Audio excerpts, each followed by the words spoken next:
ਤਰਲੋਚਨ ਸਿੰਘ ਜੀ, ਲਖੀਮਪੁਰ ਖੀਰੀ ਮਾਮਲੇ ਦੇ ਵਿੱਚ ਜਿਹੜੀ SIT ਬਣਾਈ ਹੋਈ ਸੀ, ਉਹਨਾਂ ਨੇ ਕਿਹਾ ਕਿ ਇਹ ਜਿਹੜੀ ਪੂਰੀ ਸਾਜ਼ਿਸ਼ ਸੀ, ਕਹਿੰਦੇ ਇਹ ਬੇਸਿਕਲੀ ਇੱਕ ਸਾਜ਼ਿਸ਼ ਸੀ। ਕਹਿੰਦੇ ਇਹਨੂੰ ਬੜਾ ਸੋਚ ਸਮਝ ਕੇ ਇਹਨੂੰ ਅੰਜਾਮ ਦਿੱਤਾ ਗਿਆ। ਬਿਲਕੁਲ ਵਾਸੂ ਜੀ, ਬਹੁਤ ਵੱਡੀ ਖਬਰ ਨਿਕਲ ਕੇ ਬਾਹਰ ਆਈ ਹੈ। ਜਿਹੜੀ ਸਪੈਸ਼ਲ ਇਨਵੈਸਟੀਗੇਸ਼ਨ ਟੀਮ ਹੈ, ਪਿਛਲੇ ਦਿਨੀ ਜਿਹਦੇ ਉੱਪਰ ਇੱਕ ਰਿਟਾਇਰਡ ਜੱਜ ਨੂੰ ਲਾਇਆ ਸੀ, ਜਿਹਦੀ ਨਿਗਰਾਨੀ ਹੇਠ ਸਾਰੀ ਪੜਤਾਲ ਚੱਲ ਰਹੀ ਹੈ, ਉਹਨੇ ਬਹੁਤ ਵੱਡਾ ਖੁਲਾਸਾ ਕੀਤਾ ਹੈ।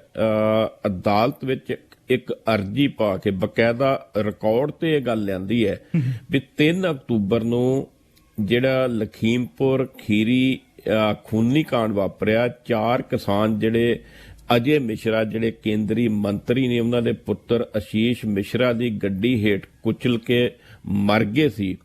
ਉਹ ਲਾਪਰਵਾਹੀ ਨਹੀਂ ਸੀ, ਡਰਾਈਵਰ ਦੀ ਲਾਪਰਵਾਹੀ ਨਾਲ ਜਾਂ ਕਿਸੇ ਘਬਰਾਹਟ ਕਾਰਨ ਉਹ ਗੱਡੀ ਕਿਸਾਨਾਂ ਦੇ ਨਹੀਂ ਚੜੀ ਸੀ। ਇਹ ਪਹਿਲੋਂ ਹੀ ਯੋਜਨਾਬੱਧ ਢੰਗ ਨਾਲ ਇੱਕ ਸਾਜ਼ਿਸ਼ ਰਚੀ ਗਈ ਸੀ ਵੀ ਕਿਸਾਨਾਂ ਨੂੰ ਕਿਵੇਂ ਕੁਚਲਣਾ ਹੈ, ਔਰ ਉਹਦੇ ਤਹਿਤ ਬਕਾਇਦਾ ਇਹ ਰਿਕਮੈਂਡ ਕੀਤਾ ਗਿਆ SIT ਵੱਲੋਂ। ਇਹ ਇੱਕ ਗੱਲ ਕਹੀ ਗਈ ਅਦਾਲਤ ਵਿੱਚ ਜੀ, ਜਿਹੜੀ ਪਹਿਲੋਂ FIR ਦੀ ਧਾਰਾ ਜਿਹੜੀ ਉਹਦੇ ਚ ਲਾਈ ਸੀ 279, 338, 304 ਇਹ ਭਾਵ ਵੀ ਆਮ ਵਾਸੂ ਜਿਵੇਂ ਸਧਾਰਨ ਕੋਈ ਐਕਸੀਡੈਂਟ ਹੋ ਜਾਂਦਾ ਵੀ ਅੰਗੈਲੀ ਨਾਲ ਐਕਸੀਡੈਂਟ ਹੋ ਗਿਆ, ਉਹਦੀ ਥਾਂ ਤੇ ਇਰਾਦਾ ਕਤਲ 307 ਦੀ ਧਾਰਾ ਜੋੜੀ ਜਾਵੇ। ਭਾਵ ਹੁਣ ਆਸ਼ੀਸ਼ ਮਿਸ਼ਰਾ ਉੱਪਰ ਇਰਾਦਾ ਕਤਲ ਦੇ ਤਹਿਤ ਕਾਰਵਾਈ ਜਿਹੜੀ ਚੱਲੇਗੀ।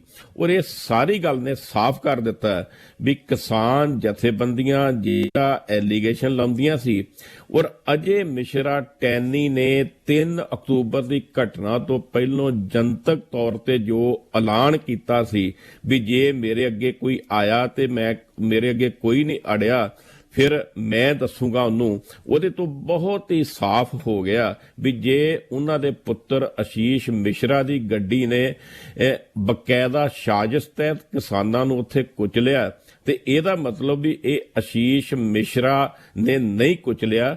ਇਹ ਕਿਤੇ ਕਹਾਣੀ ਉਹਨਾਂ ਦੇ ਪਿਤਾ ਤੱਕ ਵੀ ਜਾ ਸਕਦੀ ਹੈ। ਹੁਣ ਇਹਦੇ ਬਾਰੇ ਸਿੱਟ ਅੱਗੇ ਕੀ ਕਾਰਵਾਈ ਕਰਦੀ ਵੱਖਰੀ ਗੱਲ ਹੈ, ਪਰ ਇਹ ਗੱਲ ਨੇ ਜਨਤਕ ਕਰ ਦਿੱਤੀ ਹੈ ਵੀ ਇੱਕ ਭਾਰਤ ਸਰਕਾਰ ਦੇ ਕੇਂਦਰੀ ਮੰਤਰੀ ਦੇ ਪੁੱਤਰ ਨੇ ਅੰਦੋਲਨਕਾਰੀ ਕਿਸਾਨਾਂ ਉੱਪਰ ਜਾਣ ਕੇ ਗੱਡੀ ਚਾੜੀ ਸੀ ਇਰਾਦਾ ਕਤਲ ਦੇ ਇਰਾਦੇ ਨਾਲ। ਸੋ ਹੁਣ ਇਹ ਧਾਰਾ ਉਹਨਾਂ ਤੇ ਲੱਗੀ ਹੈ ਜੀ, ਔਰ ਇਹਨੂੰ ਲੈ ਕੇ ਜੋ ਜਾਣਕਾਰੀ ਮਿਲੀ ਹੈ ਵੀ ਜਿਹੜੀ ਸੰਯੁਕਤ ਕਿਸਾਨ ਮੋਰਚਾ ਹੈ ਉਹ ਵੀ ਇਹ ਜਿਹੜਾ ਪ੍ਰਕਿਰਿਆ ਜਿਹੜਾ ਪ੍ਰੋਸੈਸ ਚੱਲਿਆ, ਇਹਦੇ ਜਿਹੜੇ ਡਾਕੂਮੈਂਟ ਨੇ ਉਹਨਾਂ ਨੂੰ ਹਾਸਲ ਕਰਕੇ ਹੋਰ ਸਖਤੀ ਨਾਲ ਇਹ ਮੰਗ ਉਠਾ ਸਕਦਾ ਵੀ ਕੇਂਦਰੀ ਮੰਤਰੀ ਅਜੇ ਮਿਸ਼ਰਾ ਟੈਨੀ ਨੂੰ ਤੁਰੰਤ ਜਿਹੜਾ ਆ ਵਜ਼ਾਰਤ ਵਿੱਚੋਂ ਬਾਹਰ ਕੱਢਿਆ ਜਾਵੇ। ਔਰ ਨਾਲ ਦੀ ਨਾਲ ਇੱਕ ਇਲਾਹਾਬਾਦ ਹਾਈ ਕੋਰਟ 'ਚ ਆਸ਼ੀਸ਼ ਮਿਸ਼ਰਾ ਦੀ ਜ਼ਮਾਨਤ ਦੀ ਅਰਜ਼ੀ ਚੱਲ ਰਹੀ ਸੀ ਜੀ, ਉਹਦੀ ਸੁਣਵਾਈ 2 ਹਫ਼ਤਿਆਂ ਲਈ ਅੱਗੇ ਪਾ ਦਿੱਤੀ ਹੈ।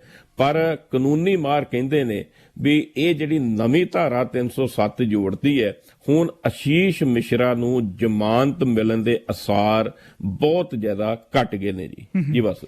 ਤਰਲੋਚਨ ਸਿੰਘ ਜੀ, ਜਿਹੜੇ ਗਾਇਕ ਨੇ ਬੱਬੂ ਮਾਨ, ਇਹਨਾਂ ਵੱਲੋਂ ਆਪਣੇ ਸਾਥੀਆਂ ਨਾਲ ਰਲ ਕੇ ਇੱਕ ਸੰਸਥਾ ਬਣਾਈ ਗਈ ਹੈ ਜੂਝਦਾ ਪੰਜਾਬ, ਤੇ ਇਹ ਇਹਨਾਂ ਨੇ ਬੜਾ ਕਲੀਅਰ ਕੀਤਾ, ਕਹਿੰਦੇ ਕਿ ਇੱਕ ਸੰਸਥਾ ਹੀ ਹੈ, ਪਾਰਟੀ ਨਹੀਂ ਹੈ, ਇਲੈਕਸ਼ਨ ਨਹੀਂ ਲੜਨਾ ਕਹਿੰਦੇ। ਸੋ ਇਹਨਾਂ ਦਾ ਏਜੰਡਾ ਕੀ ਹੈ? ਬਸ ਜੀ, ਜਿਹੜਾ ਕਿਸਾਨੀ ਅੰਦੋਲਨ ਚੱਲਿਆ ਜੀ 1.5 ਸਾਲ, ਖਾਸ ਕਰਕੇ ਜਿਹੜਾ ਪੂਰਾ 1 ਸਾਲ ਉੱਥੇ ਸਿੰਘੂ ਟਿਕਰੀ ਬਾਰਡਰ ਤੇ ਚੱਲਿਆ, ਉੱਥੇ ਕਈ ਤਰ੍ਹਾਂ ਦੀਆਂ ਸ਼ਖਸੀਅਤਾਂ, ਵੱਖ-ਵੱਖ ਵਰਗਾਂ ਦੇ ਲੋਕ ਉੱਥੇ ਸ਼ਾਮਲ ਹੁੰਦੇ ਰਹੇ, ਤੇ ਮੈਂ ਤੇ ਇਹ ਕਹੂੰਗਾ ਵੀ ਉੱਥੋਂ ਸਿਆਣੇ ਹੋ ਕੇ ਆਉਂਦੇ ਰਹੇ। ਇਹ ਜਿਹੜੇ ਗਾਇਕ ਨੇ ਇਹਨਾਂ ਨੂੰ ਆਪਾਂ ਬਹੁਤੇ ਸਿਆਣੇ ਨਹੀਂ ਮੰਨਦੇ, ਮੋਸਟਲੀ ਇਹਨਾਂ ਤੇ FIR ਹੀ ਦਰਜ ਹੁੰਦੀਆਂ ਨੇ, ਜਾਂ ਇਹ ਸਟੇਜਾਂ ਉੱਪਰ ਕੋਈ ਬੋਲ ਕੇ ਤੇ ਫਸ ਜਾਂਦੇ ਨੇ।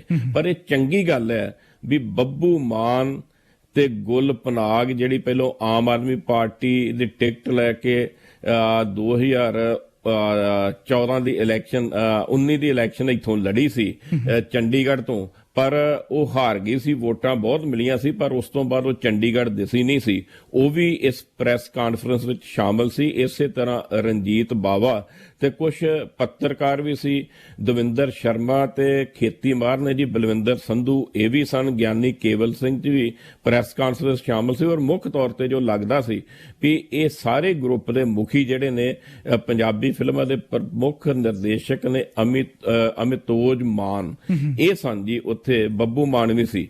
ਸੋ ਇਹਨਾਂ ਨੇ ਜਿਹੜੀ ਗੱਲ ਇਹ ਕਹੀ ਹੈ ਵੀ ਅਸੀਂ ਇੱਕ 32 ਨੁਕਤਿਆਂ ਦਾ ਏਜੰਡਾ ਤਿਆਰ ਕੀਤਾ ਹੈ ਜਿਹੜਾ ਪੰਜਾਬ ਨੂੰ ਗੁਰਬਤ ਵਿੱਚੋਂ ਬਾਹਰ ਕੱਢ ਦੇਗਾ, ਹਰ ਤਰ੍ਹਾਂ ਦੇ ਮਸਲੇ ਦਾ ਹੱਲ ਕਰੇਗਾ। ਔਰ ਮੁੱਖ ਜਿਹੜਾ ਉਹਦਾ 32 ਨੁਕਤਿਆਂ ਵਿੱਚੋਂ ਸਭ ਤੋਂ ਪ੍ਰਮੁੱਖ ਨੁਕਤਾ ਇਹ ਹੈ ਵੀ ਜਿਹੜੀ ਵੀ ਪਾਰਟੀ ਮੈਨੀਫੈਸਟੋ ਆਪਣਾ ਚੋਣ ਮਨੋਰਥ ਪੱਤਰ ਜਾਰੀ ਕਰੇਗੀ ਉਹਨੂੰ ਕਾਨੂੰਨੀ ਰੁਤਬਾ ਦਿੱਤਾ ਜਾਵੇ। ਭਾਵੇਂ ਵੀ ਜੇ ਕੋਈ ਉਹ ਮੈਨੀਫੈਸਟੋ ਨੂੰ ਲਾਗੂ ਨਹੀਂ ਕਰਦਾ ਜਿੱਤਣ ਤੋਂ ਬਾਅਦ ਤੇ ਉਹਨੂੰ ਡਿਸਕੁਆਲੀਫਾਈਡ ਕੀਤਾ ਜਾਵੇ ਉਹਨਾਂ ਦੇ ਵਿਧਾਇਕ ਜਿਹੜੇ ਮੰਤਰੀ ਜਾਂ ਸਰਕਾਰ ਨੇ। ਸੋ ਉਹਨੂੰ ਲੈ ਕੇ ਉਹਨਾਂ ਨੇ ਸਾਂਝੇ ਤੌਰ ਤੇ ਪ੍ਰੈਸ ਕਾਨਫਰੰਸ ਕੀਤੀ, ਪਰ ਨਾਲ ਇਹ ਵੀ ਗੱਲ ਕਹੀ ਵੀ ਇਹ ਗੈਰ ਸਿਆਸੀ ਹੋਊਗਾ। ਪਰ ਇੱਕ ਗੱਲ ਇਹ ਵੀ ਕਹਿ ਦਿੱਤੀ ਵੀ ਜੇ ਉਹਨਾਂ ਵਿੱਚੋਂ ਕੋਈ ਮੈਂਬਰ ਚੋਣ ਲੜਨੀ ਚਾਹੁੰਦਾ ਹੈ ਤੇ ਉਹ ਪਹਿਲੋਂ ਇਸ ਫਰੰਟ ਨੂੰ ਛੱਡੇਗਾ, ਇੱਥੋਂ ਅਸਤੀਫਾ ਦੇਗਾ, ਤਿਆਗ ਦੇਗਾ, ਤੇ ਫਿਰ ਸਿਆਸੀ ਅਖਾੜੇ ਵਿੱਚ ਉਹ ਕੁੱਦ ਸਕਦਾ। ਵੱਡੀਆਂ ਗੱਲਾਂ ਕੀਤੀਆਂ ਜੀ, ਚੰਗੀਆਂ ਗੱਲਾਂ ਉਹਨਾਂ ਨੇ ਕੀਤੀਆਂ, ਪਰ ਨਾਲ ਦੀ ਨਾਲ ਸ਼ੰਕੇ ਵੀ ਉੱਠਦੇ ਨੇ ਵੀ ਕੀ ਇਸ ਪਲੇਟਫਾਰਮ ਤੇ ਆਪਣੇ ਚਿਹਰੇ ਮੋਹਰੇ ਨੂੰ ਵੱਡਾ ਬਣਾ ਕੇ ਕੋਈ ਬਾਅਦ ਚ ਉਹਦਾ ਮਨ ਆ ਜਾਏ ਜਾਂ ਉਹਨੂੰ ਕਿਤੇ ਉਹ ਟਿਕਟ ਮਿਲ ਜਾਏ ਤੇ ਫਿਰ ਉਹ ਕਹੇ ਮੈਂ ਤਾਂ ਇੱਥੋਂ ਅਸਤੀਫਾ ਦਿੰਦਾ ਤੇ ਫਲਾਣੀ ਥਾਂ ਤੋਂ ਇਲੈਕਸ਼ਨ ਲੜਾਂਗਾ। ਇਹਦੇ ਤੇ ਵੀ ਕੋਈ ਜਾਬਤਾ ਲੱਗੇਗਾ ਕਿ ਨਹੀਂ ਲੱਗੇਗਾ? ਕਿਉਂਕਿ ਜਦੋਂ ਕੱਲ ਇਹ ਪ੍ਰੈਸ ਕਾਨਫਰੰਸ ਕਰ ਰਹੇ ਸੀ ਤੇ ਨਾਲ ਹੀ ਇੱਕ ਘੁਸਰ-ਮੁਸਰ ਸ਼ੁਰੂ ਹੋ ਗਈ ਸੀ ਵੀ ਇੱਕ ਜਿਹੜਾ ਅੰਨਾ ਹਜ਼ਾਰੇ ਅੰਦੋਲਨ ਸ਼ੁਰੂ ਹੋਇਆ ਸੀ ਉਹਦੇ ਸਭ ਤੋਂ ਅਗਲੇ ਪਾਸੇ ਬਾਹਾਂ ਉਲਾਰ ਕੇ ਅਰਵਿੰਦ ਕੇਜਰੀਵਾਲ ਜੀ ਇਹ ਗੱਲ ਕਹਿੰਦੇ ਹੁੰਦੇ ਸੀ ਵੀ ਉਹ ਗੈਰ ਸਿਆਸੀ ਰਹਿਣਗੇ, ਉਹ ਇਲੈਕਸ਼ਨ ਨਹੀਂ ਲੜਨਗੇ। ਕਈ ਤੇ ਵਿਰੋਧੀ ਇਹ ਵੀ ਦੋਸ਼ ਲਾਉਂਦੇ ਵੀ ਉਹਨਾਂ ਨੇ ਕਸਮਾਂ ਵੀ ਖਾਧੀਆਂ ਸੀ, ਪਰ ਬਾਅਦ ਚ ਹੁਣ ਕੇਜਰੀਵਾਲ ਸਾਹਿਬ ਜਿਹੜੇ ਨੇ ਉਹ ਸਿਆਸੀ ਬਣ ਗਏ। ਪਰ ਕੁੱਲ ਮਿਲਾ ਕੇ ਉਹਨਾਂ ਦਾ ਇਹੀ ਕਹਿਣਾ ਸੀ। ਬੱਬੂ ਮਾਨ ਨੇ ਤੇ ਇਹ ਕਿਹਾ ਵੀ ਮੈਨੂੰ ਤਾਂ ਕਹਿੰਦਾ ਸਿਆਸਤ ਆਉਂਦੀ ਨਹੀਂ ਤੇ ਮੈਂ ਸਿਆਸਤ 'ਚ ਜਾ ਹੀ ਨਹੀਂ ਸਕਦਾ, ਪਰ ਅਸੀਂ ਪੰਜਾਬ ਦੇ ਹੱਕ 'ਚ ਮੁੱਦੇ ਉਠਾਉਂਦੇ ਰਵਾਂਗੇ ਜੀ। ਤਾਂ ਲੋਚਨ ਸਿੰਘ ਜੀ, ਜਿਹੜੇ ਡਰੱਗ ਮਾਮਲੇ ਦੇ ਵਿੱਚ ਕੁਝ ਰਿਕਾਰਡਸ ਜਿਹੜੇ ਕੌਨਫੀਡੈਂਸ਼ੀਅਲ ਰਿਕਾਰਡ ਸਰਕਾਰੀ ਲੀਕ ਹੋ ਗਏ ਸੀ, ਉਸ ਮਾਮਲੇ ਵਿੱਚ ਹੁਣ ਚਰਨਜੀਤ ਚੰਨੀ ਨੇ ਕਿਹਾ ਕਿ FIR ਦਰਜ ਕੀਤੀ ਜਾਏਗੀ। ਵਸੋ ਜੀ ਇਹ ਬੜਾ ਇੰਟਰਸਟਿੰਗ ਮਾਮਲਾ ਹੈ। ਪਹਿਲੀ ਗੱਲ ਤੇ ਬਿਊਰੋ ਆਫ ਇਨਵੈਸਟੀਗੇਸ਼ਨ ਇਹ ਪੰਜਾਬ ਪੁਲਿਸ ਦਾ ਇੱਕ ਬੜਾ ਮੁੱਖ ਵਿੰਗ ਹੈ ਜਿੱਥੇ ਮੁੱਖ ਕ੍ਰਾਈਮ ਜਿਹੜਾ ਹੈ ਉਹਦੀ ਇਨਵੈਸਟੀਗੇਸ਼ਨ ਹੁੰਦੀ ਔਰ ਬੜਾ ਛਣ ਪੁਣ ਕੇ ਉੱਥੇ ਜਿਹੜਾ ADGP ਲਾਇਆ ਜਾਂਦਾ, ਐਡੀਸ਼ਨਲ ਡਾਇਰੈਕਟਰ ਜਨਰਲ ਪੁਲਿਸ।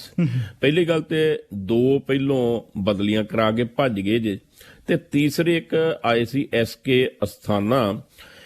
11 ਦਸੰਬਰ ਨੂੰ ਇਹਨਾਂ ਨੇ ਇੱਕ ਜਿਹੜੀ ਗੁਪਤ ਰਿਪੋਰਟ, ਇਹਨੂੰ ਵੈਸੇ ਸਾਰੇ ਮੀਡੀਆ ਕਹੀ ਜਾਂਦੇ ਪੱਤਰ, ਇਹਨੂੰ ਪੱਤਰ ਨਹੀਂ ਕਵਾਂਗਾ, ਜਿਹੜਾ ਫਾਈਲ 'ਚ ਇੱਕ ਨੋਟਿੰਗ ਲਿਖ ਕੇ DGP IPS ਹੋਤਾ ਨੂੰ ਭੇਜੀ ਸੀ, ਜਿਹਦੇ ਵਿੱਚ ਇਹ ਗੱਲ ਕਹੀ ਸੀ ਵੀ ਜਿਹੜਾ ਡਰੱਗ ਮਾਮਲਾ ਇਹਦੇ ਵਿੱਚ ਜਿਹੜਾ ਵਿਕਰਮ ਮਜੀਠੀਏ ਵਿਰੁੱਧ ਮੁੜ ਪੜਤਾਲ ਖੋਲ੍ਹਣ ਦੀ ਗੱਲ ਹੈ ਉਹਦੇ ਨਾਲ ਮੈਂ ਸਹਿਮਤ ਨਹੀਂ ਗਾ। ਇਹ ਗੱਲ ਕਹੀ ਗਈ ਸੀ, ਉਹਦੇ ਵਿੱਚ 4 ਪੁਆਇੰਟ ਸੀ ਵੀ ਇਹ ਹਾਈ ਕੋਰਟ 'ਚ ਰਿਪੋਰਟ ਸੀਲਬੰਦ ਹੈ। ਦੂਸਰੀ ਗੱਲ ਇਹ ਕਹੀ ਗਈ ਵੀ ਇਹਦੀ ਜਾਂਚ ਪਹਿਲੋਂ ਸਿੱਟ ਕਰ ਚੁੱਕੀ ਹੈ, ਫਿਰ ਦੁਬਾਰਾ ਕਿਸ ਆਧਾਰ ਤੇ ਕੀਤੀ ਜਾਵੇ। ਤੀਸਰੀ ਗੱਲ ਇਹ ਕਹੀ ਗਈ ਸੀ ਵੀ ਜਦੋਂ ਐਨਫੋਰਸਮੈਂਟ ਡਾਇਰੈਕਟੋਰੇਟ ਨੇ ਹੀ ਇਹਦੇ ਇਸ ਮਾਮਲੇ 'ਚ ਅੱਗੇ ਕਾਰਵਾਈ ਨਹੀਂ ਕੀਤੀ ਤੇ ਅਸੀਂ ਕਿਹੜੇ ਆਧਾਰ ਤੇ ਕਰੀਏ। ਇਹ ਮੈਡੀਕਲ ਛੁੱਟੀ ਤੇ ਚੱਲ ਗਏ 11 ਦਸੰਬਰ ਨੂੰ ਇਹ ਚਿੱਠੀ ਲਿਖ ਕੇ, ਤੇ ਨਾਲ ਦੀ ਨਾਲ ਹਸਪਤਾਲ ਹੋ ਗਏ ਦਾਖਲ। ਰੌਲਾ ਪੈ ਗਿਆ ਬਹੁਤ ਵੀ ਸ਼ਾਇਦ ਜਿਵੇਂ ਸੁਖਬੀਰ ਸਿੰਘ ਬਾਦਲ ਤੇ ਵਿਕਰਮ ਮਜੀਠੀਆ ਦੋਸ਼ ਲਾਉਂਦੇ ਨੇ ਵੀ ਚਰਨਜੀਤ ਚੰਨੀ ਤੇ ਇਸੇ ਤਰ੍ਹਾਂ ਸੁਖਜਿੰਦਰ ਰੰਧਾਵਾ ਤੇ ਨਵਜੋਤ ਸਿੱਧੂ ਨੇ ਪ੍ਰੈਸ਼ਰ ਪਾਇਆ ਤੇ ਇਹ ਭੱਜ ਗਏ ਅਸਥਾਨਾ ਸਾਹਿਬ। ਅਸਥਾਨਾ ਸਾਹਿਬ ਨੇ ਫੋਟੋਆਂ ਵੀ ਹਸਪਤਾਲ ਤੋਂ ਜਾਰੀ ਕਰਤੀਆਂ ਵੀ ਉਹ ਸੱਚੀ ਮੁੱਚੀ ਉਹਨਾਂ ਦਾ ਸਾਹ ਰੁਕਦਾ ਹਸਪਤਾਲ 'ਚ ਦਾਖਲ ਨੇ। ਪਰ ਨਾਲ ਦੀ ਨਾਲ ਇੱਕ ਇਹ ਜਿਹੜੇ ਦਸਤਾਵੇਜ਼ ਜਿਹੜੇ ਤੁਹਾਨੂੰ ਦੱਸੇ ਆ ਇਹ ਲੀਕ ਹੋ ਗਏ ਜੀ। ਲੀਕ ਹੋਣ ਦਾ ਅਰਥ ਇਹ ਲਿਆ ਜਾ ਰਿਹਾ ਸੀ ਵੀ ਕਿਉਂਕਿ ਇਹਦੇ 'ਚ ਬੈਨੀਫਿਟ ਸਾਰਾ ਮਜੀਠੀਆ ਸਾਹਿਬ ਨੂੰ ਜਾ ਰਿਹਾ ਸੀ, ਇੱਕ ਜਸਟੀਫਿਕੇਸ਼ਨ ਦਿੱਤੀ ਗਈ ਸੀ, ਇੱਕ ADGP ਜਿਹੜਾ bureau of investigation the director ਹੈ, ਸੋ ਇਹ ਜਨਤਕ ਹੋ ਗਈ। ਤੇ ਇਹਦੇ ਸੰਬੰਧ ਚ ਕਈ ਤਰ੍ਹਾਂ ਦੀ ਚਰਚਾ ਚੱਲਦੀ ਸੀ। ਤੇ ਕੱਲ ਜਦੋਂ ਕੈਬਨਿਟ ਮੀਟਿੰਗ ਤੋਂ ਬਾਅਦ ਮੁੱਖ ਮੰਤਰੀ ਸਾਹਿਬ ਨੇ ਪ੍ਰੈਸ ਕਾਨਫਰੰਸ ਕੀਤੀ ਤੇ ਉਹਨਾਂ ਨੂੰ ਸਵਾਲ ਕੀਤਾ ਵੀ ਇਹ ਕੀ ਚੱਲ ਰਿਹਾ ਜੀ, ਤੇ ਉਹਨਾਂ ਨੇ ਕਿਹਾ ਵੀ ਜਿਹੜਾ ਇਹ ਦਸਤਾਵੇਜ਼ ਲੀਕ ਹੋਇਆ ਉਹਦੇ ਸੰਬੰਧ ਵਿੱਚ ਉਹ FIR ਦਰਜ ਕਰ ਰਹੇ ਨੇ। ਉਹਦਾ ਅਰਥ ਇਹ ਵੀ FIR ਦਰਜ ਕਰਕੇ ਇਹ ਪਤਾ ਲਾਉਣਗੇ ਵੀ ਕਿਹੜੇ ਸ਼ਖਸ ਨੇ ਇਹਨੂੰ ਲੀਕ ਕੀਤਾ। ਨਾਲ ਦੀ ਨਾਲ ਉਹਨਾਂ ਕਿਹਾ ਵੀ ਅਸਥਾਨਾ ਸਾਹਿਬ ਇੱਕਦਮ ਮੈਡੀਕਲ ਛੁੱਟੀ ਤੇ ਗਏ ਨੇ, ਇਹਦੀ ਵੀ ਜਾਂਚ ਕੀਤੀ ਜਾ ਰਹੀ ਹੈ। ਔਰ ਨਾਲ ਹੀ ਉਹਨਾਂ ਨੇ ਇਹ ਸ਼ੰਕਾ ਜ਼ਾਹਰ ਕਰ ਦਿੱਤਾ ਵੀ ਜਿਹੜੇ ਲੋਕ ਅਧਿਕਾਰੀਆਂ ਨੂੰ ਡਰਾ ਰਹੇ ਨੇ, ਭਾਵ ਅਕਾਲੀ, ਇਹ ਪੱਤਰ ਲੱਗਦਾ ਵੀ ਇਹ ਦਸਤਾਵੇਜ਼ ਲੱਗਦਾ ਵੀ ਉਹਨਾਂ ਨੇ ਹੀ ਲੀਕ ਕੀਤਾ। ਤੇ ਨਾਲ ਦੀ ਨਾਲ ਉਹਨਾਂ ਨੇ ਕਿਹਾ ਵੀ ਜਿਹੜੇ ਅਧਿਕਾਰੀਆਂ ਨੂੰ ਡਰਾਉਣਾ ਚਾਹੁੰਦੇ ਨੇ, ਡਰਾ ਰਹੇ ਨੇ ਸ਼ਖਸ, ਉਹਨਾਂ ਨੂੰ ਬਖਸ਼ਿਆ ਨਹੀਂ ਜਾਊਗਾ। ਸੋ ਹੁਣ ਦੋ ਗੱਲਾਂ ਉਹਨਾਂ ਨੇ ਕਹੀਆਂ ਵੀ ਇੱਕ ਤੇ ਜਾਂਚ ਹੋਊਗੀ, ADGP ਸਾਹਿਬ ਛੁੱਟੀ ਤੇ ਗਏ ਨੇ, ਠੀਕ ਹੈ, ਉਹ ਬਿਮਾਰ ਨੇ ਕਿ ਵੈਸੇ ਡਰ ਡੁਰ ਕੇ ਭੱਜ ਗਏ ਨੇ, ਤੇ ਦੂਸਰਾ ਜਿਹੜੀ ਦਸਤਾਵੇਜ਼ ਲੀਕ ਹੋਇਆ। ਪਰ ਨਾਲ ਦੀ ਨਾਲ ਉਹਨਾਂ ਨੇ ਕਿਹਾ ਵੀ ਇਹ ਜਿਹੜਾ ਦਸਤਾਵੇਜ਼ ਲੀਕ ਹੋਇਆ ਇਹ ਟੋਟਲ ਜਿਹੜੇ ਦਸਤਾਵੇਜ਼ ਨੇ ਡਰੱਗ ਦੇ, ਉਹਦਾ ਇੱਕ ਪਾਰਟ ਹੈ, ਇੱਕ ਹਿੱਸਾ ਹੈ। ਪਰ ਦੂਸਰਾ ਪੱਖ ਜਿਹੜਾ ਉਹ ਹੱਥੀਂ ਲਿਖਿਆ ਸਥਾਨਾ ਸਾਹਿਬ ਨੇ, ਉਹ ਲੀਕ ਨਹੀਂ ਹੋਇਆ। ਉਹਨਾਂ ਦਾ ਅਰਥ ਇਹ ਸੀ ਵੀ ਉਹਦੇ ਚ ਕਿਤੇ ਕੁਝ ਹੋਰ ਲਿਖਿਆ, ਉਹਦੇ ਚ ਵਰਸ਼ਨ ਕੁਝ ਹੋਰ ਹੈ, ਭਾਵ ਇਹ ਵੀ ਮਜੀਠੀਆ ਸਾਹਿਬ ਦੇ ਵਿਰੁੱਧ ਹੋ ਸਕਦੀ ਹੈ। ਸੋ ਨਟ ਸਾਹਿਬ, ਚੰਨੀ ਸਾਹਿਬ ਨੇ ਬੜਾ ਸਾਫ਼ ਕਿਹਾ ਵੀ ਨਾ ਉਹ ਡਰਦੇ ਨੇ, ਨਾ ਕਿਸੇ ਅੱਗੇ ਝੁਕਣਗੇ, ਗਲਤ ਬੰਦੇ ਨੂੰ ਉਹ ਫਸਾਉਣਗੇ ਨਹੀਂ, ਪਰ ਜਿਹੜਾ ਦੋਸ਼ੀ ਹੈ ਉਹਨੂੰ ਉਹ ਬਖਸ਼ਣਗੇ ਨਹੀਂ। ਔਰ ਜੋ ਸਕੱਤਰੇਤ ਦੇ ਸੂਤਰ ਦੱਸਦੇ ਨੇ, ਇਸ ਮਾਮਲੇ ਵਿੱਚ ਵਾਸੂ ਜੀ ਕਿਸੇ ਵੇਲੇ ਵੀ ਕੋਈ ਧਮਾਕਾ ਖੇਜ ਫੈਸਲਾ ਹੋ ਸਕਦਾ ਜੀ। ਤੇ ਤਰਲੋਚਨ ਸਿੰਘ ਜੀ, ਹੁਣ ਪੰਜਾਬ 'ਚ ਚੋਣਾਂ ਆ ਗਈਆਂ ਤੇ ਅਸੀਂ ਜਾਣਦੇ ਹਾਂ ਕਿ ਪ੍ਰਵਾਸੀ ਪੰਜਾਬੀਆਂ ਦੀ ਵੀ ਅਨਅਧਿਕਾਰਤ ਤੌਰ ਤੇ ਹੀ ਸਹੀ ਬੜੀ ਅਹਿਮ ਭੂਮਿਕਾ ਰਹਿੰਦੀ ਹੈ ਚੋਣਾਂ ਦੇ ਵਿੱਚ। ਤੇ ਹੁਣ NRI ਅਫੇਅਰਸ ਮਿਨਿਸਟਰ ਪ੍ਰਗਟ ਸਿੰਘ ਉਹਨਾਂ ਨੇ ਇੱਕ ਵਿਜ਼ਨ ਡਾਕੂਮੈਂਟ ਰਿਲੀਜ਼ ਕੀਤਾ। ਸੋ ਕੀ ਵਾਅਦੇ ਕੀਤੇ ਗਏ ਨੇ ਇਸ ਡਾਕੂਮੈਂਟ ਦੇ ਵਿੱਚ? ਬਸ ਜੀ, ਇੱਕ ਤੇ ਇਹ ਪੰਜਾਬ ਸਰਕਾਰਾਂ ਤੇ ਤਰਸ ਆਉਂਦਾ ਹੈ ਵੀ 3.25 ਲੱਖ ਕਰੋੜ ਰੁਪਏ ਦਾ ਤੁਸੀਂ ਕਰਜ਼ਾਈ ਪੰਜਾਬ ਨੂੰ ਕਰ ਦਿੱਤਾ ਹੈ ਆਪਣੀਆਂ ਗਲਤ ਨੀਤੀਆਂ ਕਰਕੇ। ਪੰਜਾਬ 'ਚ ਬੇਰੁਜ਼ਗਾਰੀ ਵੀ ਉਦਾਂ ਹੀ ਹੈ, ਸਾਰਾ ਕੁਝ ਉਦਾਂ ਹੀ ਹੈ। ਪਰ ਇੱਕ ਧਿਰ ਹੈ NRI ਪੰਜਾਬੀ ਪ੍ਰਵਾਸੀ, ਜਿਨ੍ਹਾਂ ਨੂੰ ਤੁਸੀਂ ਜੇ ਪਲੋਸ ਲਓ, ਜੇ ਉਹਨਾਂ ਨੂੰ ਤੁਸੀਂ ਵਿਸ਼ਵਾਸ ਦਵਾ ਦਿਓ ਵੀ ਤੁਸੀਂ ਜਿਹੜੇ ਡਾਲਰ ਪੰਜਾਬ ਭੇਜੋਗੇ, ਘੱਟੋ ਘੱਟ ਉਹਨੂੰ ਅਸੀਂ ਖੋਰਾਂਗੇ ਨਹੀਂ, ਉਹਦੀ ਕਰਪਸ਼ਨ ਨਹੀਂ ਕਰਾਂਗੇ, ਉਹਦੀ ਚੋਰੀ ਨਹੀਂ ਕਰਾਂਗੇ, ਤੇ ਮੈਨੂੰ ਲੱਗਦਾ ਵੀ ਵੱਡੇ ਪੱਧਰ ਤੇ ਪੰਜਾਬ ਦਾ ਕਲਿਆਣ ਹੋ ਸਕਦਾ। ਸਾਡੇ ਸਾਹਮਣੇ ਐਗਜ਼ਾਮਪਲਾਂ ਨੇ। ਇੱਕ ਵੇਲੇ ਜਦੋਂ 2017 ਚ ਆਮ ਆਦਮੀ ਪਾਰਟੀ ਸਾਹਮਣੇ ਆਈ ਸੀ ਤੇ ਇੱਕ ਬਹੁਤ ਵੱਡਾ ਪ੍ਰਭਾਵ ਲੱਗਾ ਸੀ ਵੀ ਇਹ ਰਵਾਇਤੀ ਪਾਰਟੀਆਂ ਜਿਨ੍ਹਾਂ ਨੇ ਪੰਜਾਬ ਦਾ ਬੇੜਾ ਗਰਕ ਕਰਤਾ ਹੈ, ਉਹ ਬੇੜੇ ਨੂੰ ਪਾਰ ਕਰ ਦੇਣਗੇ। ਤੇ ਆਪਾਂ ਸਾਰਿਆਂ ਦੇ ਸਾਹਮਣੇ ਆ ਡਾਲਰਾਂ ਦਾ ਮੀਂਹ ਵਹਾਤਾ ਤੇ ਇੱਥੇ ਜਹਾਜ਼ਾਂ ਦੇ ਜਹਾਜ਼ ਭਰ ਕੇ ਜਿਹੜੇ ਪ੍ਰਵਾਸੀ ਪੰਜਾਬੀ ਉਹਨਾਂ ਨੂੰ ਸਪੋਰਟ ਕਰਨ ਆਉਂਦੇ ਸੀ। ਇਹ ਉਹਨਾਂ ਨੂੰ ਸਪੋਰਟ ਕਰਨ ਨਹੀਂ ਆਉਂਦੇ ਪ੍ਰਵਾਸੀ ਪੰਜਾਬੀ ਆਮ ਆਦਮੀ ਪਾਰਟੀ ਨੂੰ, ਇਹ ਆਪਣੇ ਪੰਜਾਬ ਨੂੰ ਬਚਾਉਣ ਆਉਂਦੇ ਸੀ। ਤੇ ਸਾਡੇ ਸਾਹਮਣੇ ਤਾਜ਼ਾ ਐਗਜ਼ਾਮਪਲ ਹੈ ਕਿਸਾਨੀ ਅੰਦੋਲਨ।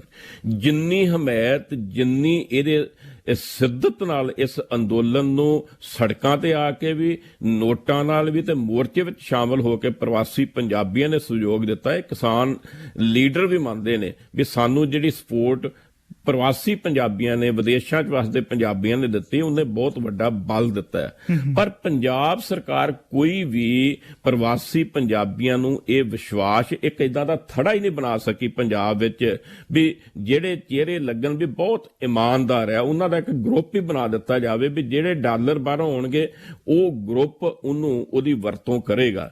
ਤੇ ਇਸ ਕਰਕੇ ਪੰਜਾਬੀ ਪ੍ਰਵਾਸੀ ਜਿਹੜੇ ਨੇ ਉਹ ਅਕਸਰ ਨਿਰਾਸ਼ ਰਹਿੰਦੇ ਨੇ। ਆਪਾਂ ਵੀ ਕਿਤੇ ਕੈਨੇਡਾ ਬਾਹਰ ਜਾਈਏ ਤੇ ਪੰਜਾਬ ਸਰਕਾਰ ਦੀਆਂ ਜਿਹੜੀਆਂ ਨਿੰਦਾ ਹੀ ਸੁਣਨ ਨੂੰ ਮਿਲਦੀ ਹੈ। ਪਰ ਹੁਣ ਜਿਵੇਂ ਤੁਸੀਂ ਦੱਸਿਆ ਪ੍ਰਗਟ ਸਿੰਘ ਹੋਣੀ, ਕਿਉਂਕਿ ਇਹ ਜਿੰਨੇ ਵੀ ਮੁੱਖ ਮੰਤਰੀ ਹੁਣਾਂ ਤੋਂ ਲੈ ਕੇ ਮੰਤਰੀ ਬਣੇ ਨੇ ਜੀ ਨਵੇਂ, ਇਹਨਾਂ ਕੋਲ 2.5 ਮਹੀਨੇ ਹੈ। ਸੋ ਇਹਨਾਂ ਦਾ ਯਤਨ ਇਹ ਵੀ ਅਸੀਂ ਵੱਖ-ਵੱਖ ਵਰਗਾਂ ਨੂੰ ਖੁਸ਼ ਕਰੀਏ, ਆਪ ਵੀ ਸੁਰੱਖਿਆ ਚਾਹੀਏ।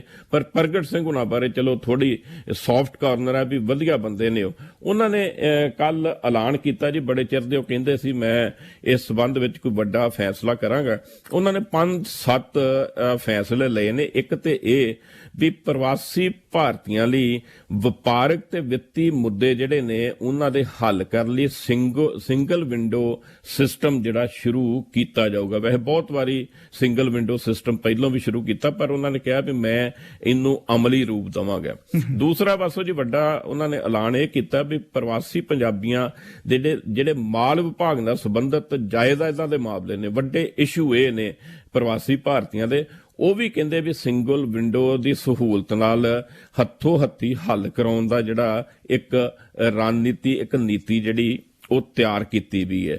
ਔਰ ਇਸੇ ਤਰ੍ਹਾਂ ਪੰਜਾਬ ਵਿੱਚ ਜੇ ਕੋਈ ਕਾਰੋਬਾਰ ਕਰਨਾ ਚਾਹੁੰਦਾ, ਵਪਾਰ ਕਰਨਾ ਚਾਹੁੰਦਾ, ਉਹਨੂੰ ਉਤਸ਼ਾਹਿਤ ਕਰਨ ਲਈ ਵੀ ਜਿਹੜਾ ਇੱਕ ਵੱਖਰੇ ਤੌਰ ਤੇ ਸੈੱਲ ਬਣਾਇਆ ਜਾਊਗਾ ਤੇ ਜਿਹੜਾ ਖਾਸ ਕਰਕੇ ਸ਼ਿਕਾਇਤ ਨਿਵਾਰਨ ਤੇ ਫੀਡਬੈਕ ਵਿਧੀ ਜਿਹੜੀ ਹੈ ਉਹ ਸਥਾਪਿਤ ਕਰਨ ਦਾ ਉਹਨਾਂ ਨੇ ਐਲਾਨ ਕੀਤਾ ਔਰ ਕਿਹਾ ਵੀ ਸਾਰੀਆਂ ਸ਼ਿਕਾਇਤਾਂ ਜਿਹੜੀਆਂ ਨੇ ਪ੍ਰਵਾਸੀ ਪੰਜਾਬੀਆਂ ਦਾ ਇੱਕੋ ਛੱਤ ਹੇਠ ਹੱਲ ਕਰਨ ਦਾ ਜਿਹੜਾ ਯਤਨ ਕੀਤਾ ਜਾਊਗਾ। ਇੱਕ ਹੋਰ ਜਿਹੜੀ ਨਵੀਂ ਗੱਲ ਕਹੀ ਹੈ ਵੀ ਪੰਜਾਬ ਦੀਆਂ ਸਾਰੀਆਂ ਖਬਰਾਂ, ਪੰਜਾਬ ਦੇ ਸਾਰੇ ਹਾਲਾਤ, ਨਵੀਆਂ ਨੀਤੀਆਂ ਜਿਹੜੀਆਂ ਉਹਦੇ ਨਾਲ ਸਿੱਧੇ ਤੌਰ ਤੇ ਪ੍ਰਵਾਸੀ ਪੰਜਾਬੀਆਂ ਨੂੰ ਜੋੜਨ ਲਈ ਵੈਬਸਾਈਟ ਤੇ ਐਪ ਰਾਹੀਂ ਸੰਚਾਰ ਜਿਹੜਾ ਆ ਉਹ ਚਲਾਇਆ ਜਾਊਗਾ, ਜਿਹਦੇ ਨਾਲ ਪੰਜਾਬੀ ਪੂਰੀ ਤਰ੍ਹਾਂ ਪੰਜਾਬ ਦੀ ਹਰੇਕ ਗਤੀਵਿਧੀ ਨਾਲ ਜੁੜਨ। ਉਹ ਜਿਹੜੀ ਇੱਕ ਹੋਰ ਗੱਲ ਕਹੀ ਹੈ ਵੀ ਵਿਦੇਸ਼ 'ਚ ਜਿਹੜੇ ਵੱਸ ਰਹੀ ਹੈ ਨਵੀਂ ਪੀੜ੍ਹੀ, ਉਹਨੂੰ ਪੰਜਾਬ ਦੇ ਇਤਿਹਾਸ, ਵਿਰਸੇ, ਮਾਂ ਬੋਲੀ ਵਗੈਰਾ ਨਾਲ ਜੋੜਨ ਲਈ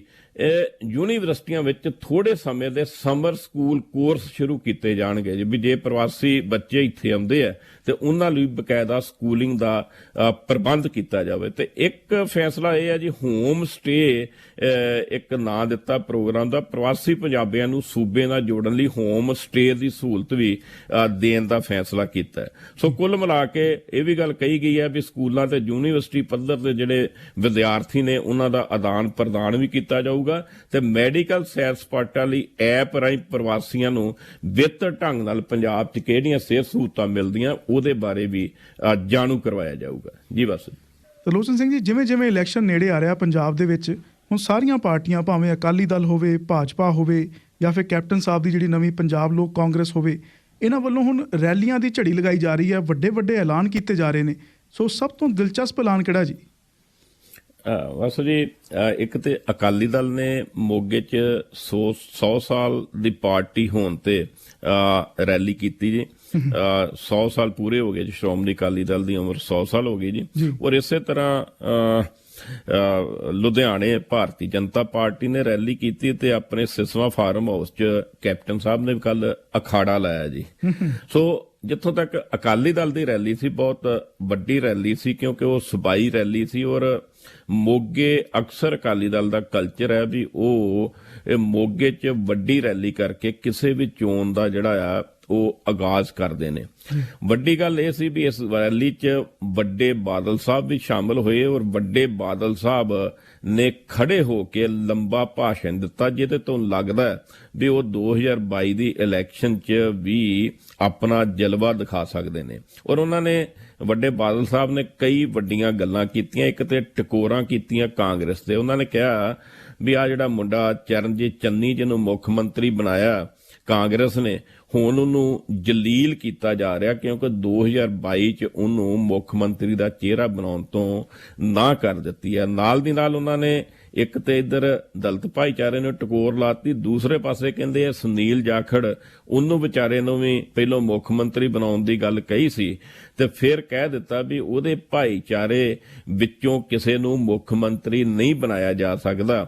ਵੀ ਇਹ ਹਾਈ ਕਮਾਂਡ ਨੇ ਇੱਕ ਹੋਰ ਪੰਜਾਬ ਨਾਲ ਜਿਹੜਾ ਮਜ਼ਾਕ ਕੀਤਾ ਔਰ ਉਹਨਾਂ ਨੇ ਇਹ ਦਾਅਵਾ ਕੀਤਾ ਵੀ ਅਕਾਲੀ ਦਲ ਬਸਪਾ ਨੇ 1996 ਵਿੱਚ ਜਿਹੜਾ ਇਤਿਹਾਸ ਸਿਰਜਿਆ ਸੀ, ਬਹੁਤ ਵੱਡੀ ਜਿੱਤ ਪ੍ਰਾਪਤ ਕੀਤੀ ਸੀ ਚੋਣਾਂ 'ਚ, ਦੁਬਾਰਾ ਫਿਰ 2022 'ਚ ਉਹ ਇਤਿਹਾਸ ਸਿਰਜ ਰਹੇ ਹਨ।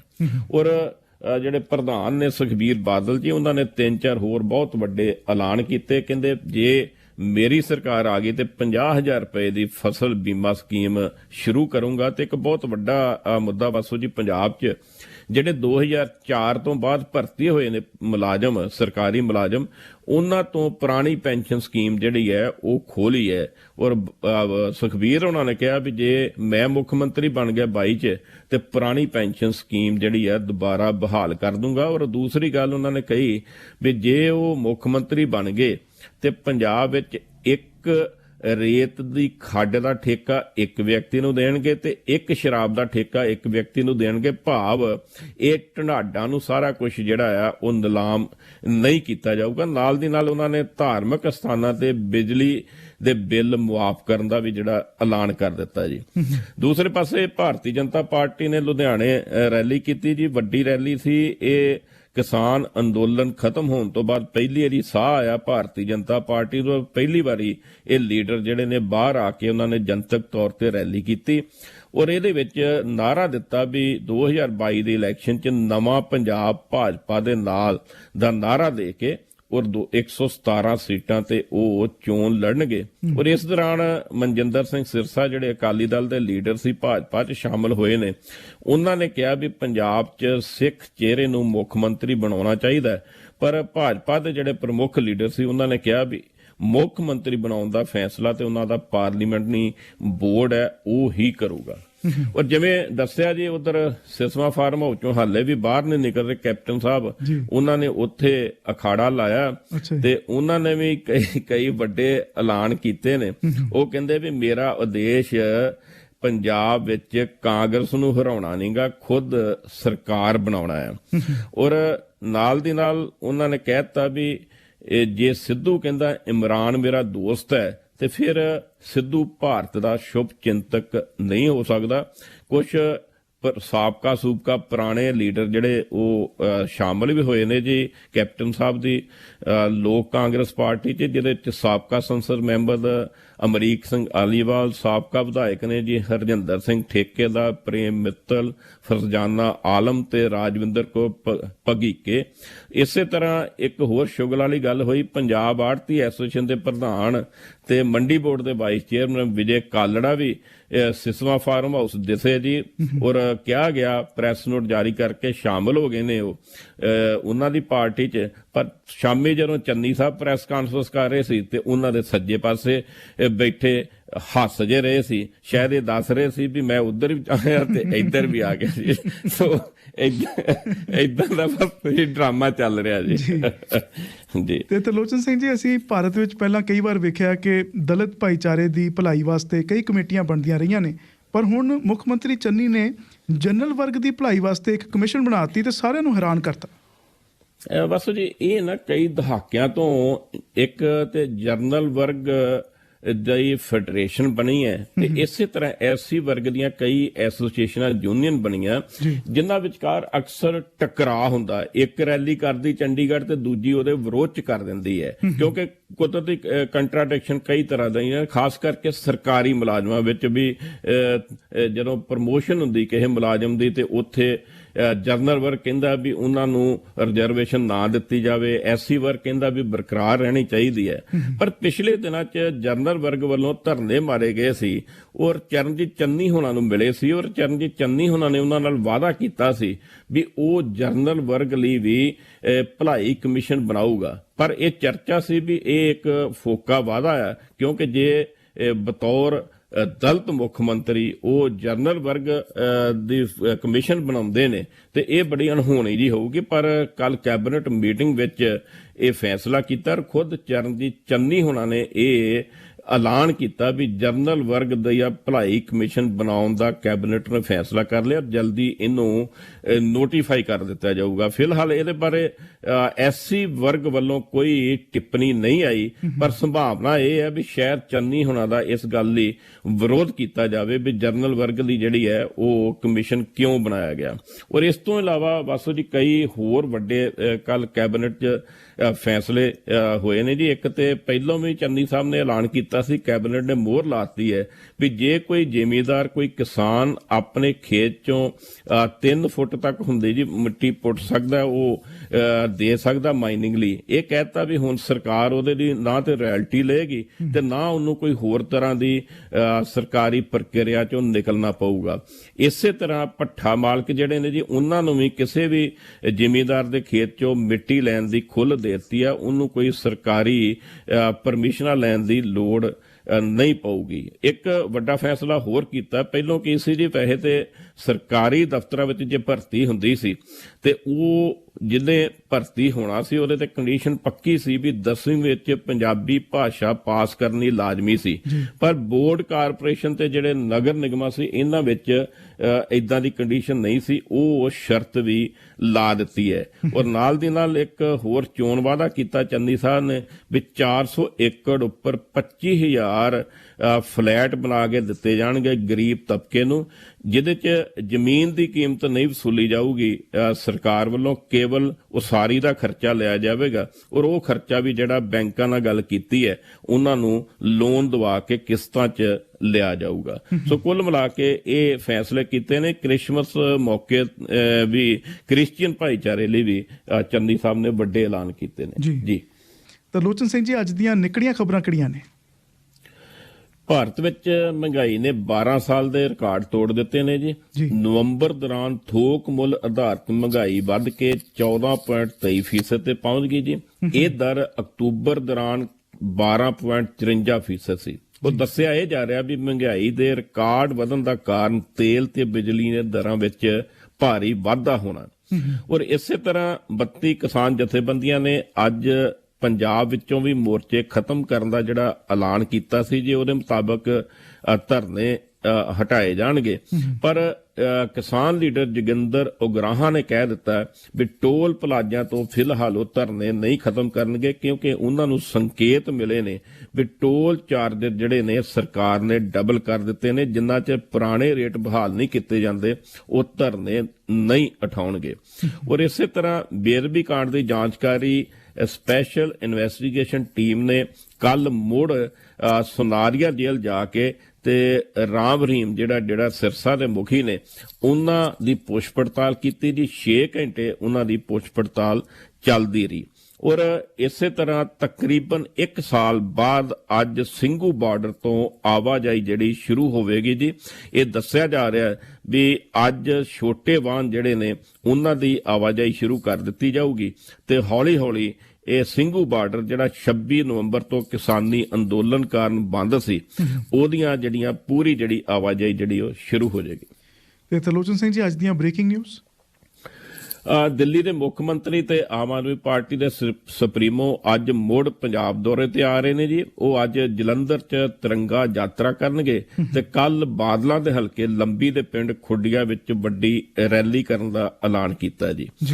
ਭਾਰਤ ਸਰਕਾਰ ਦੇ ਮੁੱਖ ਚੋਣ ਕਮਿਸ਼ਨ ਜਿਹੜੇ ਨੇ ਅੱਜ ਤੋਂ 2 ਦਿਨਾਂ ਦੌਰੇ ਲਈ ਪੰਜਾਬ ਤੇ ਆ ਰਹੇ ਨੇ ਔਰ ਪੰਜਾਬ 'ਚ ਚੋਣਾਂ ਦੇ ਮਾਹੌਲ ਦੀ ਸਮੀਖਿਆ ਕਰਨਗੇ ਔਰ ਇਹਦੇ ਸੰਬੰਧ ਵਿੱਚ ਕਈ ਉਹ ਫੈਸਲੇ ਵੀ ਲੈ ਸਕਦੇ ਨੇ। ਸੁਨੀਲ ਜਾਖੜ ਜਿਨ੍ਹਾਂ ਨੂੰ ਹਾਈ ਕਮਾਂਡ ਨੇ ਚੋਣ ਪ੍ਰਚਾਰ ਕਮੇਟੀ ਦਾ ਜਿਹੜਾ ਚੇਅਰਮੈਨ ਬਣਾਇਆ, ਉਹਦੀ ਪਲੇਠੀ ਮੀਟਿੰਗ ਉਹਨਾਂ ਨੇ ਅੱਜ ਸੱਦੀ ਹੈ ਔਰ ਇਸ ਮੀਟਿੰਗ ਵਿੱਚ ਕਮੇਟੀ ਦੇ ਮੈਂਬਰ ਮੁੱਖ ਮੰਤਰੀ ਚਰਨਜੀਤ ਚੰਨੀ, ਕਾਂਗਰਸ ਦੇ ਪ੍ਰਧਾਨ ਨਵਜੋਤ ਸਿੱਧੂ ਵੀ ਸ਼ਾਮਲ ਹੋਣਗੇ ਔਰ ਪਹਿਲੀ ਵਾਰ ਹੈ ਮੁੱਖ ਮੰਤਰੀ ਬਣਨ ਤੋਂ ਬਾਅਦ ਇਹ ਤਿੰਨੇ ਸ਼ਖਸ ਜਿਹੜੇ ਇਕੱਠੇ ਹੋਣਗੇ, ਇਹ ਇਕੱਠੇ ਹੋ ਕੇ ਸਾਂਝੀ ਸੁਰ ਕੱਢਦੇ ਨੇ ਜਾਂ ਕੋਈ ਨਵੀਂ ਖਬਰ ਆਉਂਦੀ ਹੈ, ਇਹ ਵਾਸੂ ਜੀ ਤੁਹਾਨੂੰ ਕੱਲ ਦੱਸਾਂਗੇ ਜੀ। ਤਰਲੋਚਨ ਸਿੰਘ ਜੀ, ਬਹੁਤ ਬਹੁਤ ਧੰਨਵਾਦ। ਕੱਲ ਫਿਰ ਗੱਲਬਾਤ ਕਰਦੇ ਹਾਂ ਜੀ। ਜੀ ਸਤਿ ਸ਼੍ਰੀ ਅਕਾਲ ਵਾਸੂ ਜੀ, ਥੈਂਕ ਯੂ ਵੈਰੀ ਮਚ।